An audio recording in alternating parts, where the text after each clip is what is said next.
I started in the windsurfing industry and then went up to the cat sailing.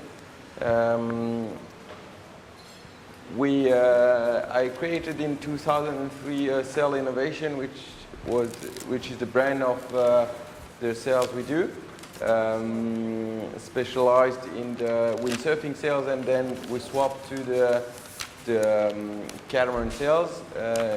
We got more and more focused on the beach cat, especially F18.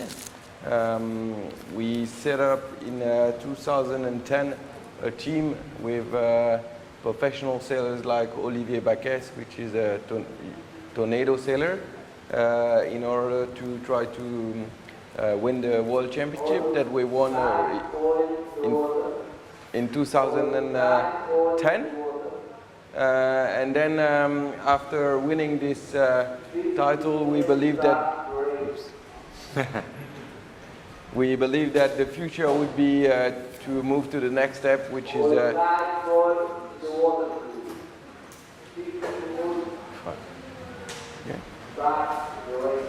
It's all right. That's the Phantom being called out onto the water. Sorry.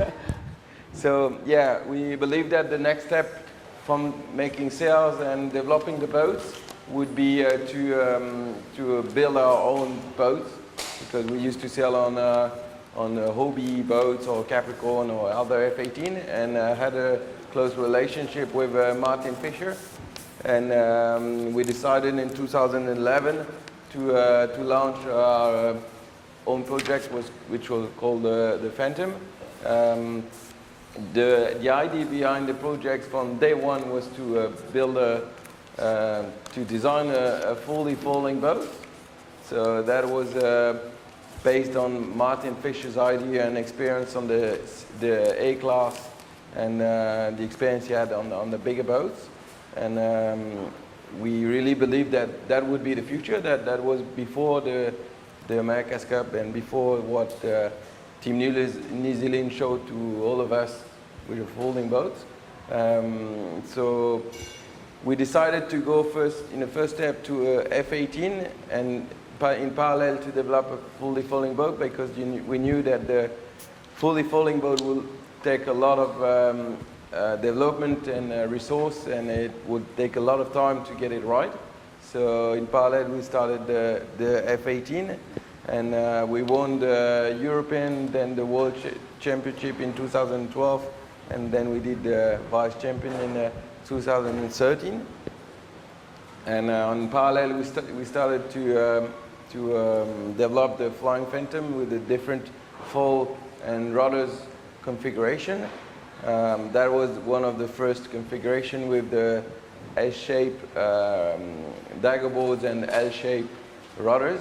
And we had, at that stage, we had a good opportunity to start a collaboration with Frank Hamas and Groupama, with the whole this design team. So we had the opportunity to work with Guillaume Verdier, with Martin Fisher, that was also in the team, but with all the Groupama engineers behind. And that gave us the opportunity to test a lot of configuration of foils and rudders. So that was one of the first configuration. We still have on this picture the L rudders, and we were testing a lot of foil shape. And in the end, the first configuration was based on the S foil, like the JC32 at the beginning, where we were folding on the foil appendage in the water. Then Frank was really pushing forward to have to make all the calculation of having unfolding on the 3 appendage instead of 4, and we did all the calculation that, and on the VPP and the CFD it was clear that lifting the windward fold was much more efficient. So from that stage we decided really to go for the L-shaped folds, the dagger boards, and like the America's Cup styles. And we did, I think, something like 7 generation of dagger boards. That was the board we used on the Phantom, and then Frank did use them on the on the C-class. So that was the first generation with the S on the top of the foal, which allows to trim the cant of the foals according to the depth. With the deeper you put the dagger bolts, the straighter the cant is. So it allows you to have a straighter shaft upwind. And we realized quickly that the boat were even folding upwind, and we wanted to simplify the boat. So at the end, we decided to go for constant radius dagger boats, like the America's Cup boats, with a more simple system. Because we believe that the small boat has to be simple. You cannot have like on a larger boat. You have one guy who's just trimming the rake, or guys trimming the cant and everything. On a smaller boat, I think we believe that, according to our test, we believe that it's so hard to sell the boats with two guys that you need the boat to be as simple as possible. And simple is also sometimes even faster because the average speed is better. So we ended it with a pretty narrow angle between the tip and the shaft. So the tip is the horizontal part, and the shaft is the vertical one.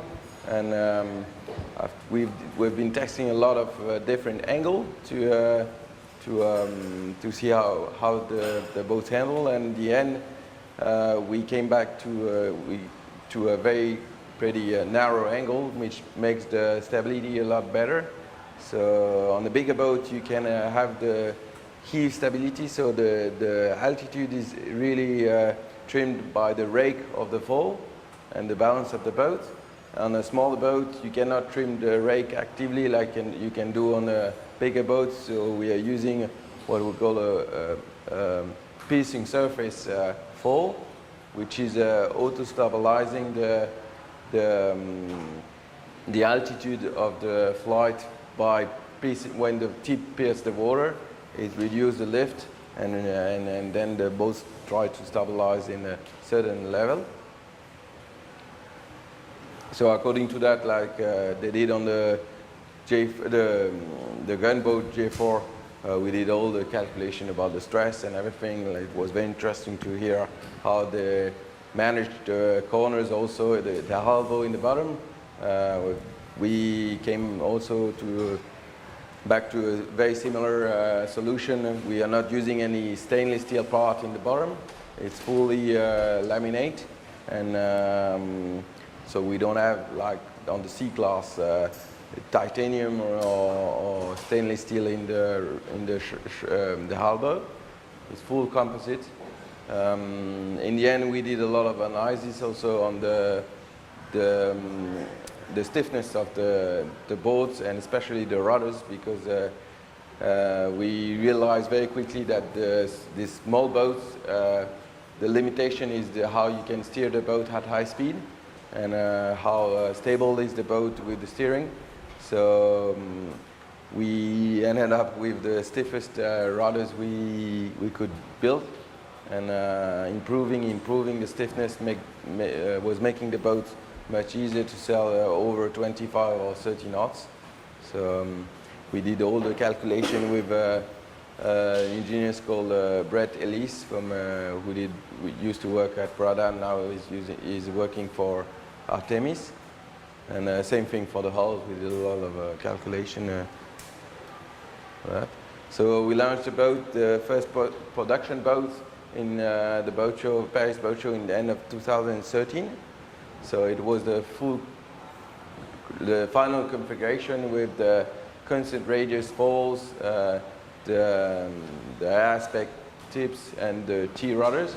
We came back to, at the end, 2 T rudders instead of the L rudders, because we realized that the stability was better with the T than the L. The L was less draggy, but we had some issues with the asymmetry of the falls, which was creating a heave problem with the angle of the rudder. So we came back to a more conventional style, which is the T, like more or less the America's Cup, without the limitation of the span or the fact that in the America's Cup they used to be asymmetric because they couldn't be out of the box. Knowing this is a fully open rule, it means we had no rules regarding the span. We ended up with a very symmetric and with a high spec rudder elevator. So we've been testing the pre-production boats and launched the boat in the boat show in 2013. And these are the main features of the boats. So the idea was really to make a one design class.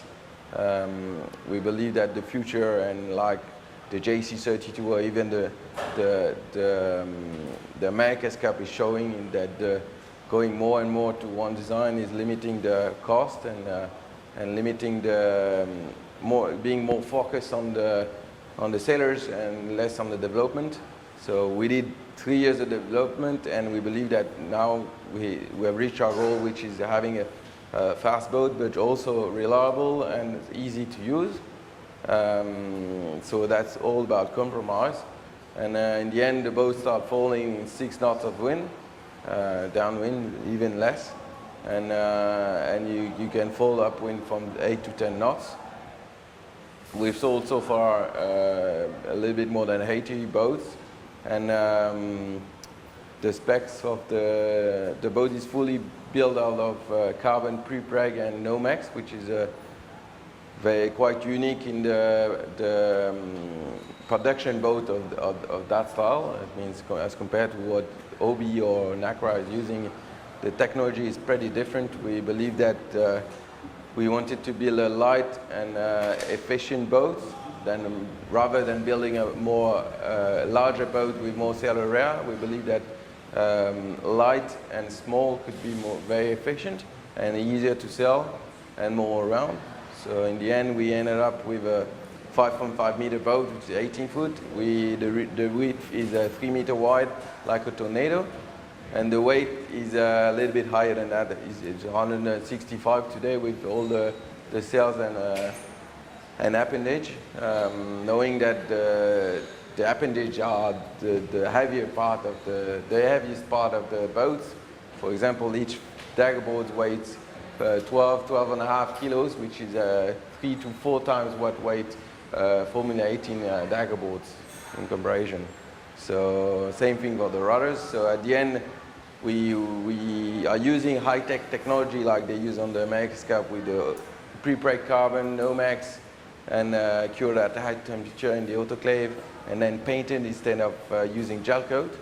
And that allows us to have a reasonable weight, knowing that the boat had to be reinforced in many areas, like the transom, the full case, and different area had to be really stiff in order to make the boats more stable at a high speed. We realized that everything needs to be super stiff and without any looseness.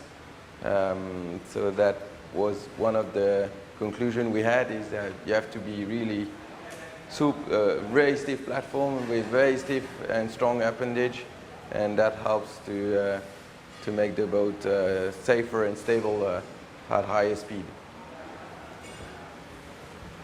So these are the main features of the boat. We're using membrane sails like they now do on the Moth with the string sails. The Ginecker is hoist on the top. We realized very quickly that downwind, the upwind wind is coming so much from the front that you need the old spinnakers, asymmetric spinnakers are really outdated. And we have completely redesigned Code Zero, which is, as I said, hoist on the top with a really high aspect and really flat. That makes the boat efficient downwind because, for example, with the normal spinnakers, the boat was slower with the kite than without the kite because the kite was only creating drag and reducing the speed of the boat. So we have developed this new sails, which is really flat and really efficient downwind. It allows you to sail a little bit lower than without the kite and makes the boat easier to sail downwind, especially in the breeze. stabilizing the pitch of the boat. So it's a bit different from a bigger boat where the AC-72 were sailing downwind without any gin anchors. On this small boat, you don't have the inertia and you don't have the power also generated by the wing. So we realized quickly that having a downwind sails was helping having a more consistent speed, because when you sail without the kite, as soon as you stop the boat, you need to go reaching again really high before getting lower. So that was also one of the conclusions we did on all the sail development, what I did. And then the main features on the boat is we have been working on the beams also. We are using aluminum beams for cost reasons. And we are using the beams that are not round but with angle that allows us to have a better connection with the hulls, allowing a stiffer platform, because the platform stiffness is very important to control the angle, the accuracy of the angle of attack of the rudders, especially if the platform is twisting. Then you also change the angle of attack of the rudders, which is affecting the stability. And then we use really high modulus, as I said before, carbon, especially in the rudders, but also in the dagger boats, helping also to getting the more stability at high speed with the boat. So these are the main features of the production. As I say, it's all made of pre-preg carbon, so it's not wet layup. So it allows us to control with accuracy the weight, and also the link with the honeycomb, because we are not using coarse sail or even foam. Pre-pregs allows us to have a more reliable construction with the honeycomb, making sure that every sail is sealed with the glue and linked with the laminate, and then the boat is painted. So we are supplying boats all around the world now. We've sold so far more than 80 boats, and 90% of our sales are exports. It means that we've sold some boats to Argentina with the blue boats, some boats to San Francisco with Artemis and Oracle that are now selling in Bermuda. But we also sold some boats in Brazil, and all around the planet. And I think the interesting thing is that foaling is attracting new people to our sports. In the beginning, we believed that our core market would be the F-18 sailors. But in the end, we realized that F-18 sailors was a small niche of the market, and that this boat was attracting sailors that stopped sailing because it was not so fun, or for various reasons, or went to kite surfing or windsurfing because it was more fun. And we believe that foaling will definitely attract a new generation, and will also make the people who left sailing maybe coming back to the sports, which I think is really good. And also the attraction from the youth, especially with the Red Bull foaling generation, shows that even big brands like Red Bull, who never really went into sailing except with the Extreme 40 and then with the America's Cup, are really keen to move forward with the new generation of sailors, helping the youth from 16 to 20 years old sailing on the foaling boats, giving them the opportunity to show how competitive they could be on these new boats. So we believe that this is the future of the sports, is having more and more people attracted by sailing as a really fun sport and cool sport, because the image of sailing could be for the youth not really fun and more old style, due to all the dinghies, slow dinghies, and all of the boats that are not really cool compared to kite surf or windsurfing. So our goal is really to help to promote cat sailing and foaling for the future. We've been also try to showing our sports in a different point of view, creating some different photo shoot and videos that you probably watch maybe on YouTube and everything, because we believe that our sport is not well known in the general media, and I think we need to attract more people and more sponsors and more media into our sports if we want it to be viable in the future. And having the youth, the young generation will never be able to afford such a boat without sponsors or without partners. And the only way, I think, is to show that our sport is a beautiful sport, amazing and extreme, and it's totally different from what we used to see in the past with all these boats which are very interesting to race but not very attractive for the media. So I think the America's Cup has done a great job showing that our sport have changed. It has changed probably forever. It is not just a trend, it is a real revolution. And thanks to them, I think we will enter in a new era, which is the foaling, like they do with the moth, like they do with cats. And the future really looks amazing, and we believe that in the future more people will be attracted to sailing with the help of foaling in general, and that's the goal. So we are keen to have medias like for coming, not only selling medias but other medias that have been interested into this project and into foaling cats that would have never been involved in it before, like JQ, CNN or PFM or all the other media. And I think this is very good for the sports that are not only selling specialists are attracted by this new sport, but also general media. I think you probably seen some of the video, and it's impressive to see that we reach 600,000 views on YouTube and all the social network, and that also all the youth are really attracted by these new cats and new different way of sailing, like they are with the kite surfing or other sports, extreme sports.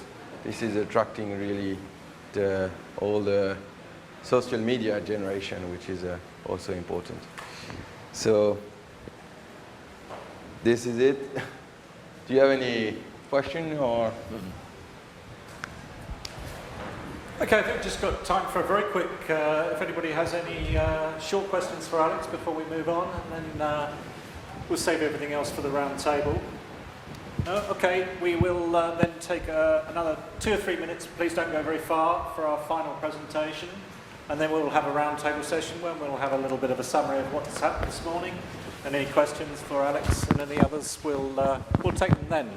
And you will be seeing the Flying Phantoms very soon out of the water, so in about an hour's time you'll be able to see them.